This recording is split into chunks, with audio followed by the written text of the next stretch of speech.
మరి నెక్స్ట్ ఇలా ఫిల్టరేజ్ చేసుకుంటూ పోతే నాకు ఎవరు కనపడలేదు. యథాలోపంగా పబ్లిక్ థియేటర్లో నోము అనే సినిమా ఆడుతోంది. మామూలుగా సినిమా చూసేటప్పుడు దాంట్లో ఈ జయసుధ ఒక స్కర్ట్ వేసుకుని ఒక వ్యాంప్ చిన్న వేషం, యంగ్ గర్ల్, చంద్రకళ, ఇంక మిగిలిన వాళ్ళు ఎవరో ఉన్నారు, రామకృష్ణ వాళ్ళు. ఈ అమ్మాయిని చూస్తే ఈ అమ్మాయి అయితే ఎలా ఉంటుంది అని మనసులో ఆ హీరోయిన్ దృష్టిలో ఉంది కదా నాకు సినిమా, ఎలా ఉంటుంది అని అనుకున్నాను. ఇంటికి వెళ్ళి ఆలోచించుకున్నాను.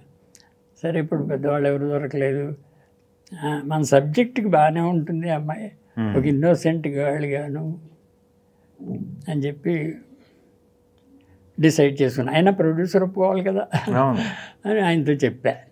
అండ్ ఇలా చూసాను ఆ సినిమాలో అమ్మాయి బాగుంది, చిన్న అమ్మాయి.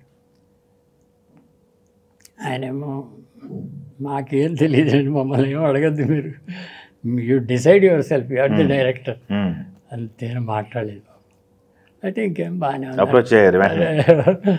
అంటే వాళ్ళ ఇంటికి వెళ్ళిపోయి నా ఫాదర్ మదరు ఇలా అండి నాకు డైరెక్షన్ ఛాన్స్ వచ్చింది, ఒక పిక్చర్ డైరెక్ట్ చేస్తున్నాను, దాంట్లో ఒక హీరోయిన్గా మీ అమ్మాయిని వేద్దామని అనుకుంటున్నానండి. వాళ్ళు ఆశ్చర్యపోయారు. చిన్న అమ్మాయి ఇంకా హీరోయిన్ ఇంతవరకు యాక్ట్ చేయలేదు, ఈయన వచ్చి హీరోయిన్ అంటున్నాడు అని ఆశ్చర్యపోయారు వాళ్ళు. ఆశ్చర్యపోతే మా అమ్మాయినండి, మీరు మా ఇంటికైనా వచ్చింది, మీరు అయితే సరిగ్గా తెలుసుకోండి అన్నట్టుగా మాట్లాడు.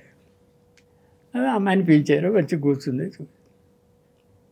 ఈ అమ్మాయి అనండి నోమలో చూశాను, నేను రాత్రే చూశాను సినిమా, చేద్దాం అనుకుంటున్నానంటే మీకు ఛాన్స్ ఇస్తానంటే ఇంక మాకు అంతకంటే సంతోషం ఉందండి, కానీ ఇంతవరకు ఎక్కడా చేయలేదు, చేస్తాం ఈ పిక్చర్లో